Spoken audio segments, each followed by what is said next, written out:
Everybody loves amazing action figures called Ultimates, and we know that these awesome action figures get many licenses like Thundercats, Silverhawks, Teenage Mutant Ninja Turtles, Transformers, Power Rangers, Sims, and more is coming. And the man behind this awesome project is my dear friend, and this is the episode number 45 of my show, and my guest is Brian Flynn. Welcome to the show. Welcome back, Brian, to the episode 45. And by the way, you are the man that started the show with me on August 2020, with the first episode was with you. And now you come back for the fifth time, chapter 5, Brian and Alan together. Welcome, my friend. It's great to see you, Alan. That song with everybody loves action figures. That's great. Awesome, because you did an awesome stuff, and you continue to do awesome stuff with Super7.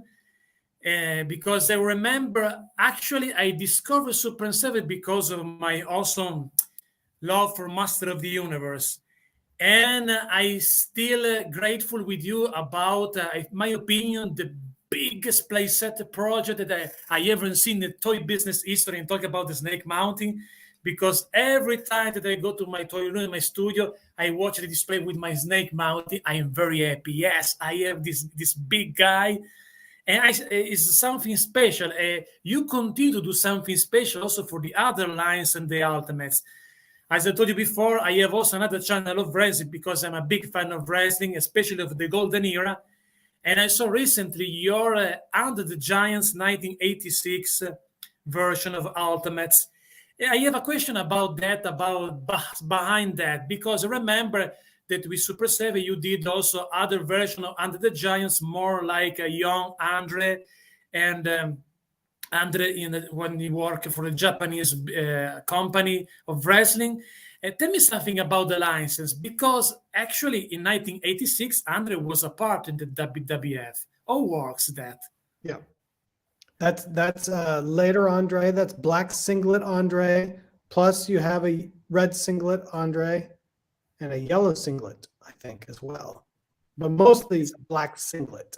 When he's wearing just the trunks with the boots, that's pretty much mostly when he is in Japan. Mostly.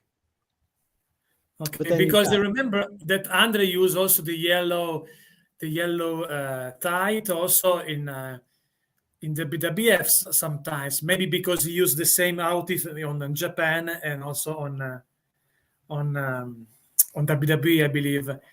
And if you start going through it, there's a lot of combinations there, because there's, you can find him in blue shorts with blue boots, blue shorts with red boots, red shorts with blue boots, red shorts with red boots, yellow with it starts to. There's even black beer. There's some black boots in there. Like, there's a lot of combinations if you want them all. Exactly. So I think it's very cool, because I think the André is more than just a wrestling superstar. He's an icon. He's a quite of character, because he did also some movie, but especially because I discovered that the people that don't know nothing about wrestling know it's basically two guys, Hogan and André. Also, the people it's because everybody loves Andre. Yes, is very cool, and the size of these Ultimates is a little bit bigger of the others. The other Ultimates that you did. Yep.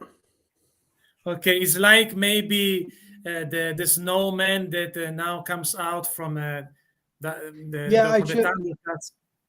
I should take a picture of like maybe one of the NJPW wrestlers next to Andre, or maybe Matt or Brian next to Andre, because he's definitely bigger.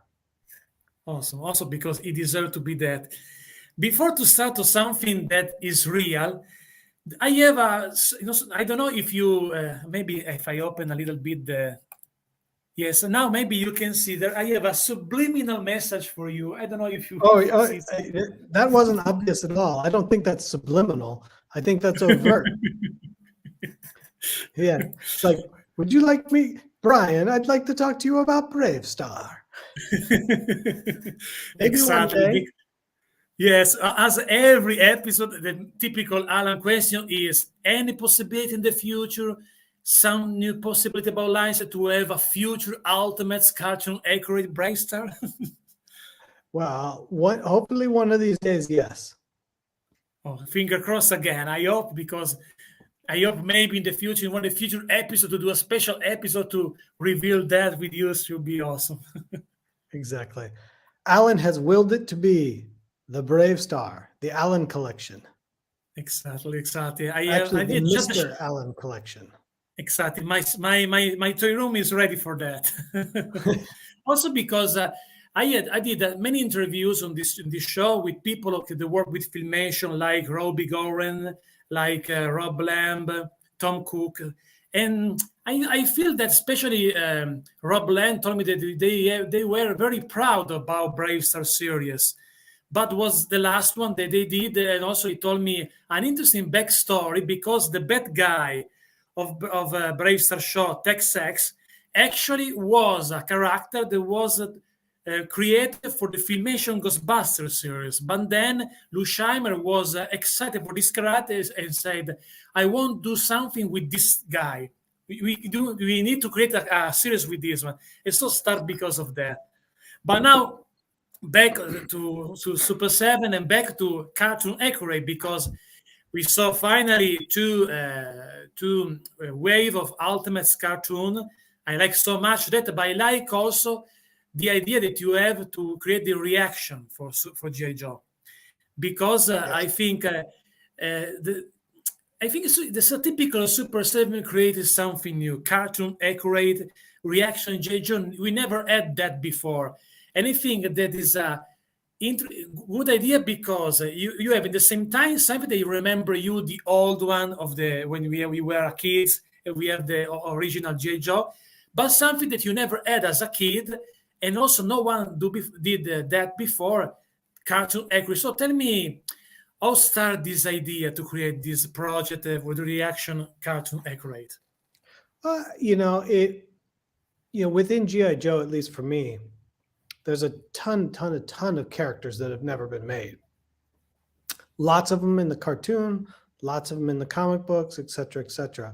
And as a collector, at least for me, I have the GI Joes. I don't, I have Black Snake Eyes, and I have those characters. So I wanted to make the things I don't have in my collection. And one of the things that I wanted to lean into was really like, let's make these look like the cartoon, because the cartoon was sort of like, here are the toy characters, then we'll simplify them and make them for the cartoon. But they never really matched. That's not an uncommon thing to hear about 80s toy properties versus the source material. And, the G.I. Joe figures that, everybody had in the 80s, to me, they were cool, but in much like Micronauts, they were very easily broken. And they were very easy to, get just sort of loosey-goosey. And they won't stand up or anything. And that's just, I always preferred my Star Wars figures because they stood up and I could play with them. There are other people that very much loved the fact that they could pose them and turn the wrists and all that other stuff. But for me, I really liked that. And I was like, I want to take G.I. Joe and put it into the 5-point of articulation style. But then how do I make it look like it walked off the cartoon screen? And then start bringing in some of these other characters from the get-go that you don't have. In Wave 1, they made a Quinn later on, but you didn't have a Quinn when G.I. Joe, the comic book, was out. This new one that's just come out now that's showing up in Wave 2, the blue shirts were never really made. The Game Master drone, which is one of my favorite ones from Wave 2, if not my favorite character of Wave 2. You know, Bazooka and his Arctic outfit. It's like there's so many places to go and so much cool stuff to make that that's the exciting part for me, is making the stuff I want to have. Super cool. And you are lucky for that, because you can also do something for the other collector that can do that, because are not a toy maker. So you have the possibility to do something for your passion, and also for the passion for the people like me. And now I stay also with J. Joe again. This is another question that I missed the last time we talked about the first wave of J. Joe Ultimates. My question is, I remember the Cobra Commander with many different options of the accessories, but why you didn't choose also to put the hooded head of Cobra Commander? Right now, I mean, just generally, the hood itself has a lot of very negative connotations in America. Oh, okay. You know, especially with the Klan. And so, you know, there was a lot of discussion, not only on our end, but at the Hasbro end, that just the hood might be something we want to get away with. Now, I'm sure there's people who'd be like, he's a bad guy, he's supposed to be bad. He can still, well, let me put it to you this way. Just because he's a bad guy, don't mean that people don't love him. So Yes. Just like Darth Vader's a bad guy and people love him. Stormtrooper's a bad guy, people love him. Cobra Commander's a bad guy. People love that character. Do you want that character to also be maybe associated with things like the Klan? Maybe not. You can still be a lovable bad guy, but not be despicable. So when they were kind of like, Hasbro was kind of like, you know, we're not sure about the hood, I was like, it's fine. Like, I understand. I have very fond memories of seeing evil Cobra Commander wearing the hood, but I also like, what does putting him in a hood mean? And now, more than ever, it really has a nasty connotation. So, no hood. I think no, I agree with you about that, but at the same time, I thought, why at the time when they created the cartoon, that was especially for kids, they didn't thought about that, because yes, maybe the time is different now, but you can do the same. You can do the same connection also the time in the 80s, because obviously when you see something like that, it was also because sometimes in the cartoon I was a fan of that, but I remember my father didn't like so much some scene, especially when Serpentor comes up, the first time. I don't know. He was. I remember for a few times he was upset because he watched the J. Joe. I remember because some characters are very mean in the show. I like that, but I remember my father was not happy about some, including the wooden head, but also about Serpentor character. Oh, he comes out in the looks like a god a little bit. No, I don't know why, but I think they're very real strong at the time. So my question maybe is not for you, but for the people that created the original cartoon, why they create this stuff, especially at the time was the kids, the audience for that. What do you think about? You know, it's tricky. If you really look back at American history and you look back at like Golden Age comic books, for example, stuff from the 1940s, 1950s, somewhat 1930s. Anytime they have a bad guy, they put them in a hood and robe. Sometimes it's white, sometimes it's red, sometimes it's this. It has different singles, but all bad guys are just generically in hooded robes. And that may be a holdover from Mystery Druid stuff or anything else. But maybe, and I wasn't alive then to say that maybe that imagery was much more common at that point, and that it was generally bad. But I would say in the context of at least the modern America, there's only one person that ever wears a hood, and that is in the Klan. So I can't speak to anything that happened in the 80s and why they designed it one way or another, because I wasn't there. But I can say that the Hooded Menace, I mean, that was actually like a title of a comic, I think, at one point. you know, the hooded bad guy was sort of a generic stereotype for a long time. But I think over time, the rest of that generic stereotype has disappeared. And all that is left is the Klan. There's no other time or place where you're like, oh, yeah, it's a guy in a hood with eye holes. I can't think of anything else in modern society where you've got a hooded guy and with eye holes beyond that. I don't know if you can. Yes. At the same time, remember some characters about wrestling was hooded, but basically was. I remember the Executioner was, but for example, he had an hole for the mouth. It was different because it's different. So also the mouth and not just only the eyes. It's a different stuff, in my opinion. Yeah, I'm not sure. Like I said, I don't want to theorize too much on something I was not involved with, but I can say with modern connotations, and when I hear fans complain like, oh, but he's supposed to be bad. Like, yeah, he's supposed to be bad, but he's supposed to be lovable bad. And there's a difference between lovable bad and hate. And Yes. I think that's a very fine line. Yes, that's I don't think it's a fine line. I think it's a hard line, and you have to pick which side you're going to be on. Yes, that's true. And now I want to talk with you about TMT and vehicles in general, because a few months ago, maybe just a few weeks ago, comes out the Party Wagon Ultimates for TMT. My question is, what was most difficult, create this Party Wagon for TMT or create the Thunder Tank for the Thundercats? They both have their own unique challenges. I mean, the biggest challenge surrounding Party Wagon is with the fold-out roof and the swing-out door and the two front doors, plus the windows. There's not a whole lot of superstructure to hold the top up, so you've got to really engineer and beef that up correctly. But the Thunder Tank, making sure all those wheels roll and function is really difficult. So I would say the Thunder Tank is more complicated in the engineering phase of it, for sure. But they both have their unique sort of challenges.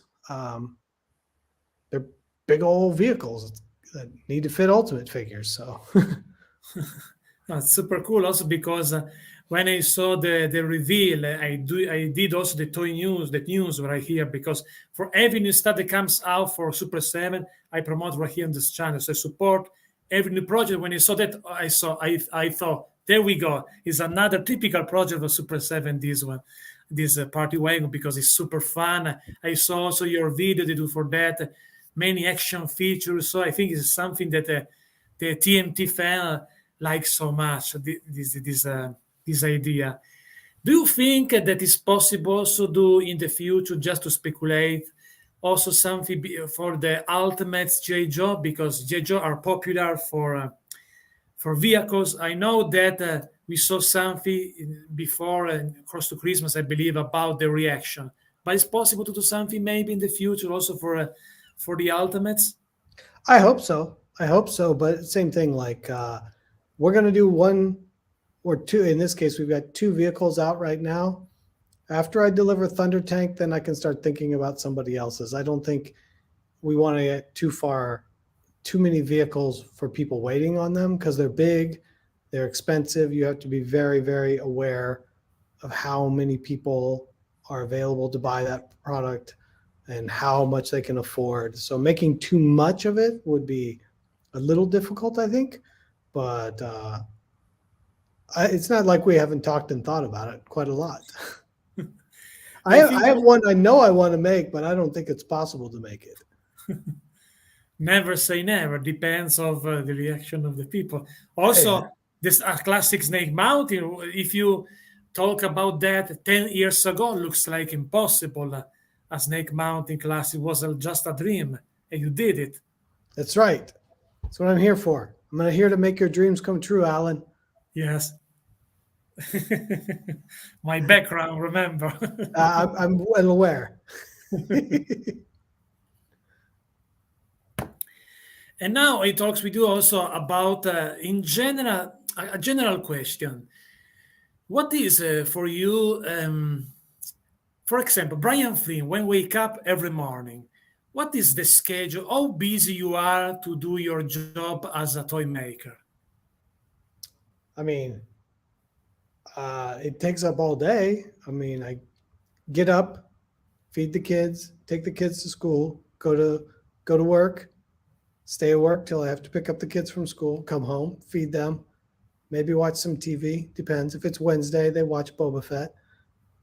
Help with some homework. They go to bed. Then I go back to work, and then I go to sleep. Repeat. But why was what I think, and maybe I can I create a perfection of my question. For example, when I wake up, I'm happy because I know that the rest of the day I will do only something that I love. Do a video for my 2 channels, writing a novel, go to the piano, and some stuff like that. No, my job that I love. What is your feelings when you wake up and you thinking? Because I know that I believe that have a job like you is not easy sometimes because you have many things you do. You need to do connection with many peoples and control everything a little bit. No, schedule everything. I think is not easy. This part of your job. The hardest part of the job, quite honestly, which takes the most part, is the actual running of the business. Like, who's paid their bills? Who hasn't paid their bills? We got to pay some bills. What problems do we have? What things? This didn't get on a boat. This boat is late. This is at the factory. This came in. There's the running of the business, the non-glamorous part. That's 80% of what I do, is all the unfun stuff. But at the same time, then I'll be sitting there and I'll be in the middle of a meeting, and Josh or Aaron or somebody will show up and they'll just hold up a prototype. My hand's not in screen, but they'll hold up a prototype of something that just showed up, and you're just like, oh, okay. Now that's why we do this. That's why we do this. Like, I don't know if you saw the other day when I posted up the picture of that giant MonStar test shot. Yes, I saw. Same thing. Like, you're just, working. And then all of a sudden somebody goes, whoop, MonStar. And you're just like, ooh, here we go. Like, we got a bunch of test shots on Friday that were crazy. Cool, like very cool. upcoming stuff. I'm like, oh, this is so exciting to see it for real. I saw that on your Instagram profile, and I understand these feelings because it's the same when I got the first copy of my novel. When I publish a novel, I published 5 novels so far, and every time that I got my first copy, I saw, wow, finally, this is the reason why I worked so hard, my effort before, because finally I do something that is real, Yes. something that I like, and something that related with the creativity. It's something that can have can give a good vibes for other people, no? Because create a toy or create a book is basically to give pleasure and happy moments for other people. So Completely. I think it's a way me and you we do the same things in different way of the creativity, but the same things we create something that is a type of love to the people, in my opinion. Definitely. Yeah. Toys are supposed to be fun. That's it. Exactly. And also because the toys give us an amazing connection with the childhood, with old memories, and I think if we take care about the child inside of us, we take care of the magic of the life. We don't lose something important, in my opinion, because there are people that for example, I'm a collector for many stuff, and I haven't many friends right here. My close friends are not collector. I basically more friends in US now that follow this channel or the other guy, the guest of my show, that I can talk about them, about my passion. But the people that don't collect toys don't understand very well why you do that. No, they looks like you like a Peter Pan guy, no? But the reason behind is because it's like when you you play a song. It's like when you write a story.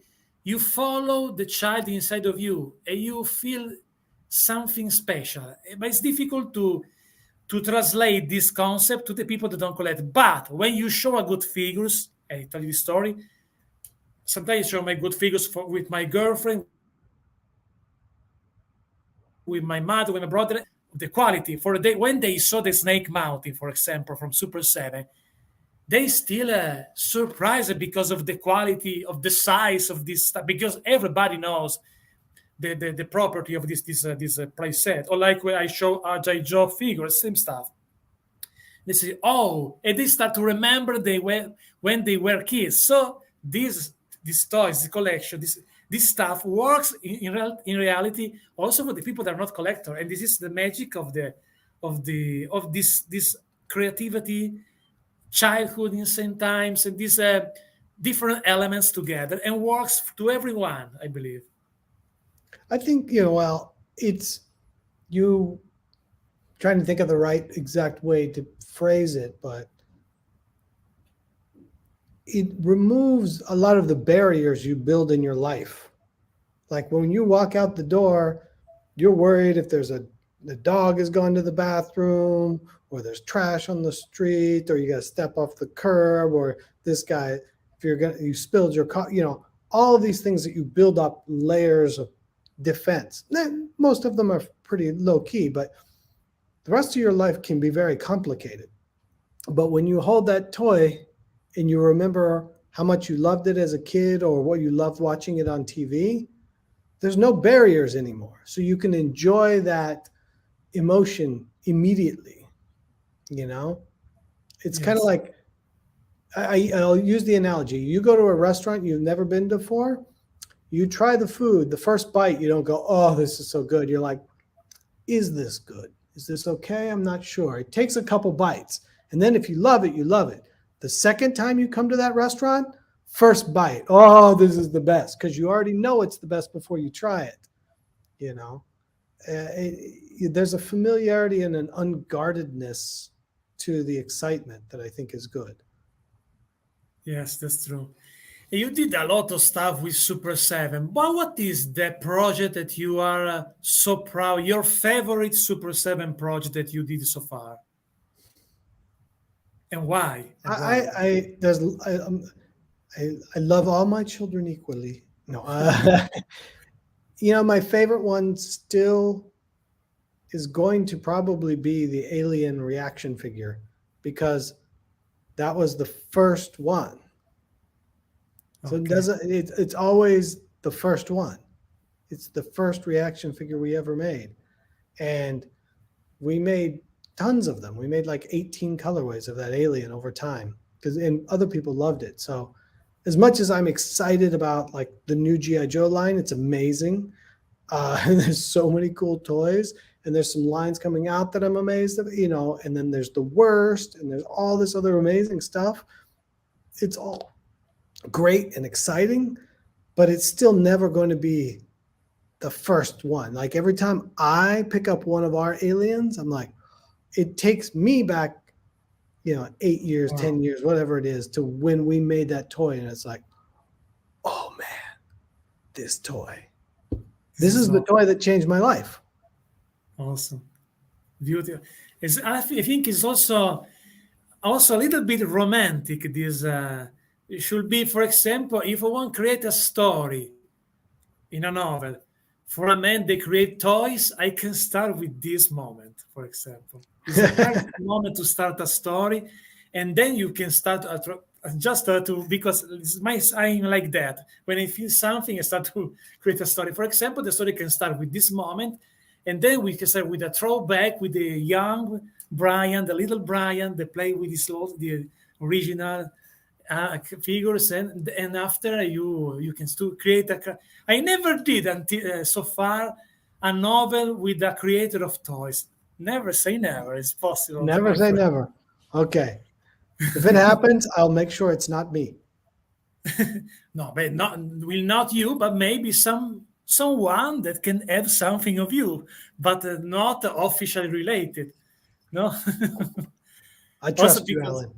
is the typical of a writer. You create a character, and this character is a mix of many people that you know, no? And Oh, at the same completely. time, I'm sure. and especially is not something that you schedule many times. Because, for example, when I finish a novel and I read again to edit everything, my first question is, oh, I can do that.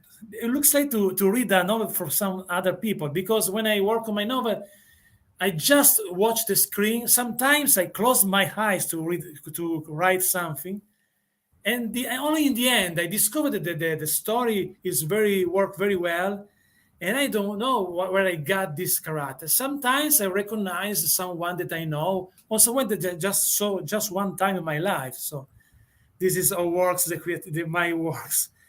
And speaking of, because there's so many comments, guys, in the last 10 minutes, you can, Brian can answer some of your questions. So because I read in the chat, also because I received many messages in the last few months, when Brian come back on your show, when Brian come back on your show. There is so many people that I look I'm into. back, Alan.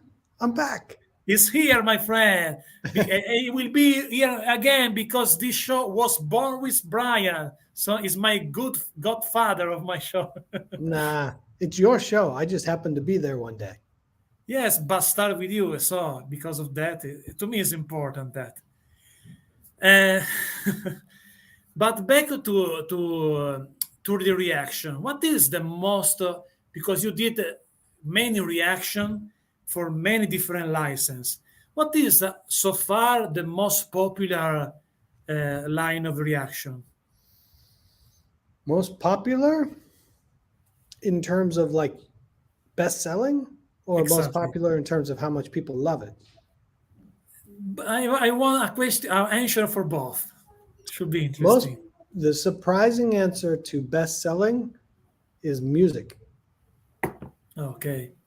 You know, the music figures outsell almost everything else. It's crazy. So we're making more of those, which is exciting, because when we first started making some of those, we didn't think they would sell at all, and they sell really, really well. I think the one that people love the most, that I don't. I'm going to use a weird example for that one. I'm going to say the worst, which is because most people don't know what it is. It's something we made up. So for somebody to buy that, they have to really love it, and it's doing great. There's a whole bunch of new characters coming. So unlike a Transformers or G.I. Joe or Thundercats or Masters or whatever, there's nothing that ties you to that. There's no other memory. So for you to buy that, you have to see it itself and fall in love with it. And so I will say that is a line that is probably more loved than others, only because you have to love it to buy it. Cool. Does that make sense? Am I completely crazy at this point? No, I understand. But tell me, speaking of the worst, tell me how start this idea of the worst. It was just we were talking about different lines of figures, and we were talking about how the villains are always the most interesting characters in most lines. Because the villains, especially in old lines, are allowed to have flaws. They're allowed to have character. They're allowed to have sharp edges. Like Luke Skywalker is pretty smooth all the way around. Like if you talk about his character, there's not a lot of sharp edges. Darth Vader has sharp edges. If you talk about most of the time on most of the characters, that's the way they are. And then when you talk about their costume designs, most of the heroes are very safe, not dressed. And then the villains are just crazy, like He-Man looks like a guy. Skeletor's got a giant face, and we made him blue and yellow and red and purple and all this other stuff. It's like, we're just like, the villains are always the coolest toys in any line. And we said, well, why don't we just make a line of all villains? Let's just cut the heroes out altogether, and it's just a line of the villains. They're just the worst. And that was it. So we made up the worst. And over time, the story has sort of evolved in our minds. Like they're the villains, but they're actually the worst villains ever. They're completely horrible at their job. They're completely incompetent. And so they're actually the worst villains ever. Awesome, awesome. I like the idea to create something unique, also because a line only with bad guys is something unique, and also because what is true. When I was a kid, my favorite character were Skeletor, Primeval of Filmation Ghostbuster, Tex-Ex of BraveStarr, or I love Megatron or Galvatron. The bad Yeah. guys in general was my favorite. Yeah. Even, I think it's just that a lot of the hero characters, you like them, but they're much harder to define their personality. Like, using even Han Solo, they gave him much more edges to his character.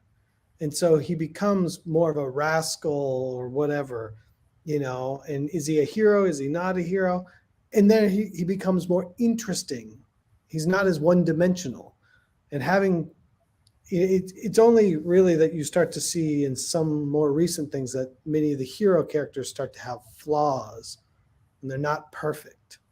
And that makes them more interesting. That makes them human. Yes, I want to talk with you about also again about the reaction, especially for the music figures, because I tell you another story. I told before about, for example, my brother is not a collector, but I think this line is interesting also not just for collector but also for musician, because if you love an artist, you love also the figure of this artist. Yeah. And when I show to my brother the pictures of your Johnny Cash reaction figure, it blown his mind because wow, there exists a Johnny Cash action figure. So tell me how start the idea to do a Johnny Cash action figure Oh, I of mean, this he's the man in black. He's the icon. When we started making the music figures, most of the first ones were just people I knew. They were friends. Gorilla Biscuits, things like that. If you talk about on the hip hop side, Czarface, they're friends of ours. They're nice guys, and it made sense. So like I started with punk and metal because they were friends of ours. So Gorilla Biscuits. If you're talking about Agnostic Front, that's just done with Roger. If you're talking about most of the metal acts, Brian Liu that works at the office is really good friends with most of them. He grew up with all those guys. So we just work directly with the band. It's not complicated. Just we call our friends. You want to make a toy? Okay, let's make a toy. And as it started to become more things, we're like, well, who do we want to make? Who are those? Who is iconic enough that when you turn them into plastic, it's still interesting? Because if you really think about what we collect as toys, we're collecting characters, not people. And I'll use the example, like we made Iron Maiden. We made a lot of figures of Eddie. I'm not sure that you want a figure of Nico McBrain. Like, do you? Maybe not. Like if it's Slayer, we made, the Minotaur, they call it, because it's not Baphomet, it's the Minotaur. But do you want a figure of Tom Araya? Maybe not as much. Like the character is really interesting. So when we talk about how humans, real people, become action figures, there's a certain level where you have to have a character to you.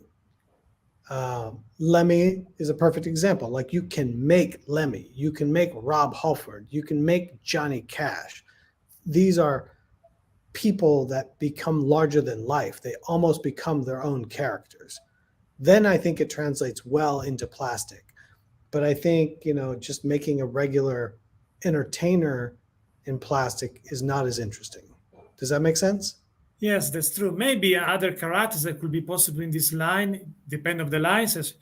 For example, when you talk about that, I thought about Elvis Presley was a character, for example. Or Yeah, he's crossed, I don't have a whole lot of emotional connection to Elvis, where with Johnny Cash, it's like, it's just Johnny Cash. Who doesn't love Johnny Cash? Elvis, I don't have a whole lot of emotional Yes. connection to. So Or the Blues Brother, for example. yeah, see, and so to me, it's like I don't know. I'm just like, it probably would sell, but I don't know that I care. That sounds awful. I like also this philosophy because you think about something that you like, not just something that can sell. Because I believe that Elvis and Bruce Brother are popular, so they will sell, in my opinion. But it's right, if you are not a fan of that, you're not you don't need to do that if you don't like it. No, I like that, this philosophy, to do something that you love and not It, just it, something that can be good selling. yeah, I think it's a fine line though, where if it's only things I love, we'll run out of things. So I really, as we get more and more along at Super 7, I really start leaning on other people at the studio that have a very clear point of view and like, okay, now in this, what do you want to make? Like, what do you want to make over here? What do you want to make? And get them to make the things they want to have. Not, excuse me, not what we think will sell. What do we want to have here? What would be exciting? And I think you'll see a bit more of that. So if it's just me, you've got a narrow group of years. I can't get framed here. I'm in the wrong framing, but you've got a narrow sort of set of years that you're going to get stuff from. You know, I'm not going to lie and say I'm super hip on what's going on right now. I have the stuff that means stuff to me, but there's somebody that works for me that's 10 years younger that has a very different point of view, and somebody that's even younger than that has a very different point of view. And I think for the company, as long as those people are making the products that they want authentically and organically, that it still makes sense for Super 7. I like also this philosophy to make a decision to create something, because it's not just your decision, but there is also other members of Super 7 that put their ideas. It's like a family, a little bit. Yeah. I don't need to tell somebody. I'm going to use an example like, I don't know, Power Rangers. Like, I have my opinion of Power Rangers, but that doesn't mean that my opinion is more valid than theirs. They grew up on it. They loved it. So I like them to talk to them about what we're making. And you can tell when they start getting excited and going, I'm like, okay, this is where we need to be. Not, well, this is the most popular Ranger. I don't want to hear about that. So now I need to hope that there is someone, the Super 17, that loves so much BraveStarr cartoon. Yes. So if there's, yeah, I think it's more about just making sure that we've locked down the license. Yes, I believe the license for BraveStarr is from Mattel, I believe. I don't think so, but No, maybe not, because the toys were from Mattel, but to do the cartoon, depend who got the license for the show. I don't know that. No. I, I might know some more about that, but we don't need to talk about it right now, Alan. Yes, I know. I know. And so there is something about the Ultimates, because now I saw that we have many different licenses also in the Ultimates. We have Transformers, G.I. Joe, Power Rangers, Simpson, Disney, and TMNT Turtles. Maybe I forgot something, because Thundercats, Silverhawks.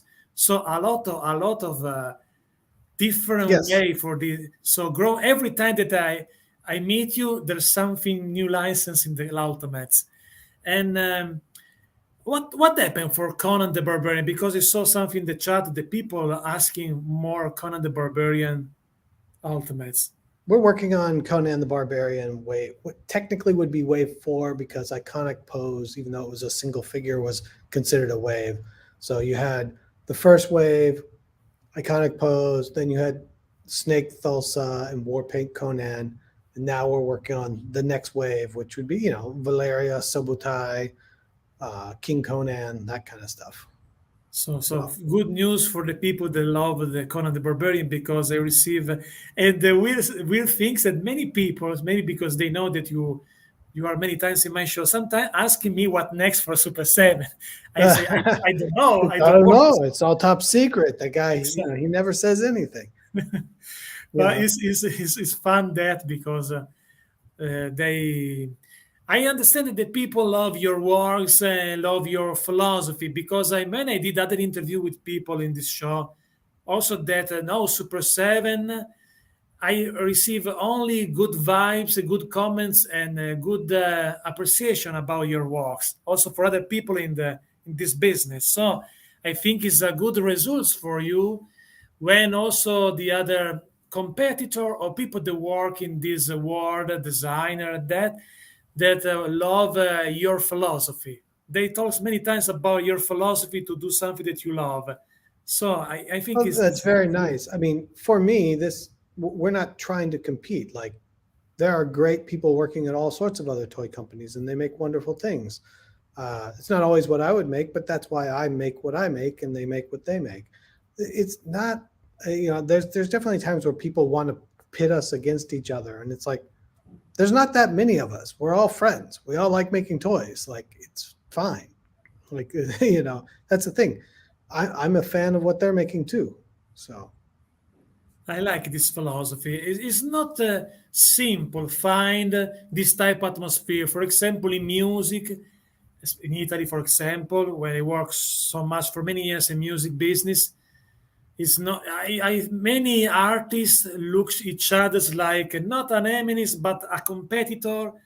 It's not good that sometimes I meet many famous artists that help me, for example. But there are other famous artists that don't like new artists, don't like someone that can stole their spot. I think it's not good because it's good a good respect and between each others in a business, especially in an artistic business. And I think I discovered that in the toy business, you can find, and I like the reason why I created this show also to meet this world, to discover this world. I discovered that the people are very different about the philosophy. Are like a big family. Yes, they maybe sometimes they work in the same franchise, but they respect. They watch also. They love also the other work of the other company. I like that. I like this world. well, I think the reality for me is, the old adage, and it's a corny one, but it makes sense, which is the rising tide raises all boats. The better we do and the better product we make is going to hopefully bring another person that's more excited about toys in general that will also then buy toys from some of these other companies. And the better they do and the more excited they have about making people about toys, hopefully it will also come over to us. So I don't understand, you know, it's not like we started this company thinking we were going to be a big toy company. We just kind of started making some stuff. Now we're a decent sized toy company, but we're still, the reality is, as much as we talk about this, we're still less than 1% of a Mattel or a Hasbro.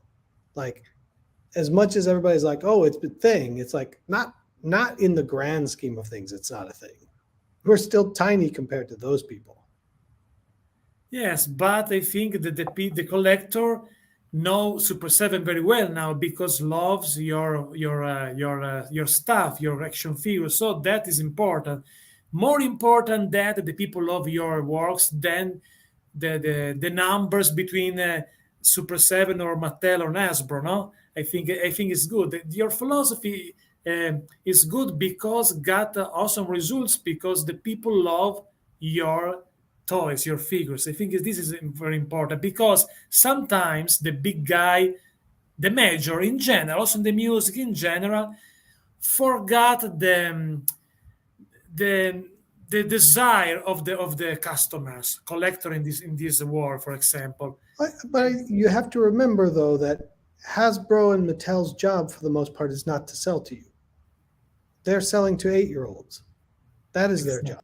Exactly. Yes. You selling to you is a nice afterthought. It is a side business. If you're talking about Snake Eyes the movie that just came out, I can guarantee you, as much as you may or may not have liked that movie, that they sold more Snake Eyes the movie stuff by an insane margin than any collector line that came to store, because their business and why you collect the toys now was because you bought the toys as a child and loved them. Their business is to make that child happy first. If they also make the collector happy, and obviously as we get more and more, you see more and more stuff that's made directly for a collector, that's a secondary goal, but it is not the primary goal. And it's important to remember that. It's important to remember that they are trying to make the 8-year-old excited, not necessarily the 50-year-old. It's an interesting inside point of view that, for example, like me, I'm just a collector. I understand a little bit, but also now I understand better because you tell me the truth about that. I know also I wonder because I work in other business, but also on writing.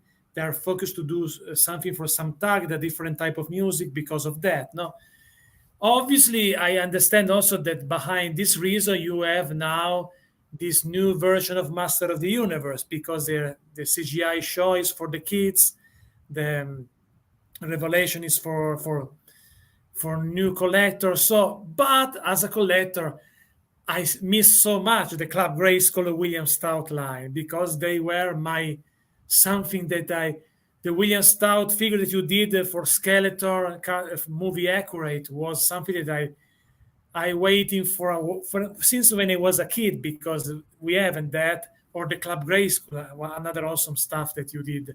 So, but I know that we have the rules and we need to follow the rules, but still sad to me to have no more Club Grayskull. Because I mean, right now Mattel is making lots and lots of Masters of the Universe product. They got 2 cartoons on air, whether you liked them or not. I mean, my kids really liked the one that was meant for little kids. They didn't like the more serious one. But people are making it. It's available again. You can walk into the store and get it. I realize that a lot of people complain about it. It's not the thing that they want. But once again, they're not making it for them. Yes. They're making it for the kid, and hopefully the adult will buy it as well. I mean, stranger things have happened. So maybe one day we will get the opportunity to make Club Grayskull and Classics again. But I don't know when or where, or maybe it will never happen. But if they were ever to allow us to, we would totally jump back in. We weren't finished. There's a lot of unreleased stuff we were working on. So we finger cross or whatever. Never say never. It's one of those things. You never know. Things can come back. I don't know. It gets more complicated than that, but hopefully one day we get the chance again. I would love also to. Because I'm not a complaining guy. I try to following this new stuff because I'm a guy that blind myself to don't watch everything. I watched the Revelation show, and as a writer, I like the story. But it's not my motto. My motto is Filmation one. But the story is not bad. As a writer, I understand the challenge to create different stuff in the storyline. The CGI is for kids, so I obviously it's not for me. But I try to understand the concept. But meanwhile, I hope that this stuff will finish because maybe if some the points in the future will finish, maybe it's time to come back something that I love. But however, I mean, it's an interesting thing because you never know how it's going to work. Because the reboot for She-Ra was absolutely phenomenal. First season's a little slow, but season 2 and season 3, amazing, absolutely amazing. My kids watched it 3 or 4 times just on loop, and it was an amazing story, and they did a great job with it, and totally made a whole new generation of people love She-Ra in a new way. So you never know if these shows are going to work or not. Yes, and now it's time to go to some question in the fan. We started with this one. J Mac, can't wait. My Super 7 Ultimates are great. Brian, can you try and get the Dungeon of Dragons cartoon license? That would be great. I've been trying to get the Dungeons and Dragons cartoon license for at least 4 years. I have not yet been successful. So there's a whole lot of politics that go with that one. Hopefully one day, but I have been trying for a long, long time on Dungeons and Dragons. Yes, I think it's not easy, but because it's easy to ask something, but behind the scene there are many tricky stuff, politician stuff to get the license. I think it's not easy. As you told before, when you got the final figure, you understand why you do a big, hard, strong war behind that. Completely. Also because you need a big patience also to that. It's not easy. This is Alan. This is for me, but for you, can ask Brian about the third wave of G.I. Joe reaction. Also, what's next for Gem and the holograms? That's 2 questions. Come on. Choose only one. Third wave of GI Joe reaction. I mean, wave 2 is just coming out. I think it goes live on our store on Monday. It's already starting to show up in Target, which is crazy that you can actually go to the action figure aisle and buy a Super 7 product. It's crazy. Wave 3 is done. I have the samples at the office. You'll see them in another 3 or 4 months. So every 4 months, there should be a new wave of GI Joe reaction. And for the reaction, they still available on Super 7 site, or will be also for still available every time. So every time you want got some figures, you can get that.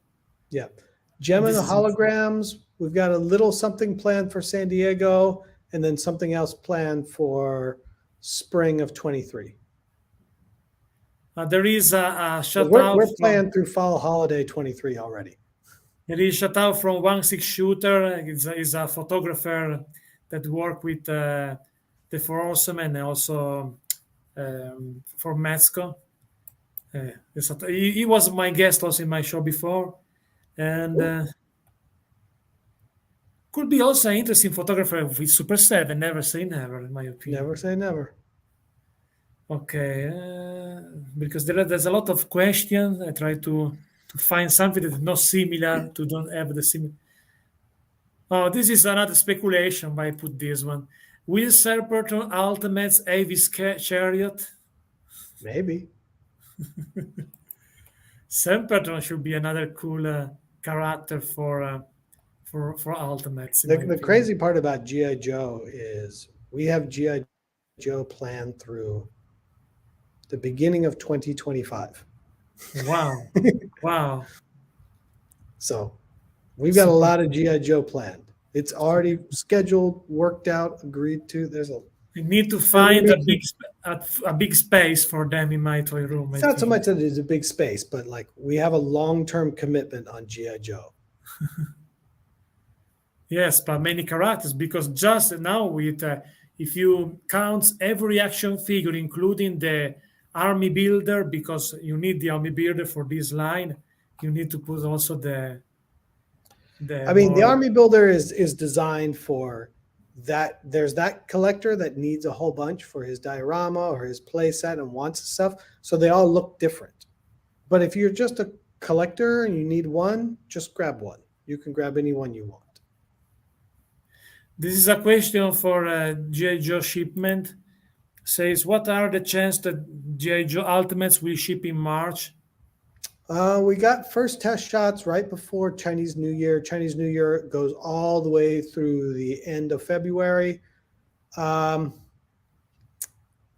Getting them out in the month of March is probably tricky, only because generally March factories are only operating at about 50% capacity as people come back from the countryside to the thing. So they don't really get up to 100% capacity until April-ish.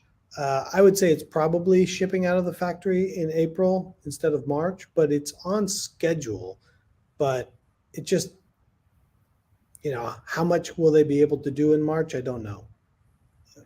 The factory is probably telling me it'll leave in March, but I bet it'll probably leave in early April. I think also that is something that I say many times with my viewers in general. I think is waiting is a part of it of the game. It's not bad waiting something. I'm not a guy that I want immediately. The only problem that I have as a YouTuber, I live in Italy, so if I got too late my figures, my review, then got less views because if other guys put before of me the figures, the hype goes down with are not new. So the only problem to me is that because I need to have before the figures to have more viewers in the review. But beside that, to me, it's not a problem waiting. It's a part of like Christmas. You need to wait Christmas to get your gift, no? It's not bad. There's that old Simpsons. What is that one where the guy is romancing Marge at the bowling alley and everything? And they're leading up to thinking whether or not Marge is going to cheat on Homer with this guy. And he's putting on his aftershave and he's like, now comes the best part, the anticipation. Yeah. And it's like, oh, that's very much what you're talking about. Okay. Another question about the fan and then my last one. Okay. This one is, I have a refrigerator. Yes. We have discussed. Come on. I think the fridge. The fridge he should come with like one little tiny piece of a Big Mac. I don't know. You remember that commercial where he has the whole Big Mac and it disappears and he comes back with like just this little tiny bite? Yes, a little bit. I remember also the fridge in the WrestleMania 2 in the Royal Rumble. No, the Battle Royal of WrestleMania 2, sorry. The fridge was involved in that, one of the big guys in the Battle Royal. And now is my last question also because, guys, after this show, go to my other channel, Wrestling Channel with Alan Magnetti, my big channel of close to 90 million views, because it will be a full live stream reaction for Royal Rumble. Now back my last question for this show. There is something, well, if you, this is an interesting, weird question, but interesting. If you have able to back in your past and meet the young kid, the little Brian, and maybe this little guy asked to the adult Brian, what is my future? Can you describe my future with one word? Which word do you pick? You're happy. Awesome. And now back to the piano, my friend. Oh, we get the song. Here comes the song. Yes. Because we got to get to the Royal Rumble. It's the end of the show now, but Brian will read with me. And don't forget to follow Super7.com to stay tuned for more news and updates also on this channel. Subscribe the newsletter of Super7.com. Subscribe the channel and support Super7 and Brian Flynn. I'm just going to have Alan send me these songs and I'll use them as my wake-up tones. Oh. Cool. Maybe in the future I can do a song for Super7. There we go. We'll have the Alan hour. Awesome. Thank you, Brian, and thank you to all of you guys. See you next Saturday for another episode of the show. And now go to my other channel, switch to the other Alan with other outfit, other stuff for Royal Rumble. I see together on Wrestling Channel with Alan Magnetti because I split myself in many personality now. However, Thank you, Brian, again. You are my favorite guest. Thank you, everybody, for coming. And thank you, guys, to support Super7. Bye-bye. Good night.